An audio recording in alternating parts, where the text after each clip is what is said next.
And within our community, there are many groups of people who are unfortunately voiceless. They're not heard.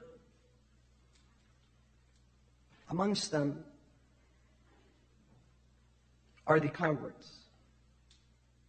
Amongst them are the African Americans. Amongst them are the low-income families. Amongst them are the Gen Zs. And amongst them are the single parents, especially the woman. And amongst them is this group of individuals, young, professional, but single, in our community, who have to be shamed every time they enter within those four walls. Sometimes accused, harassed,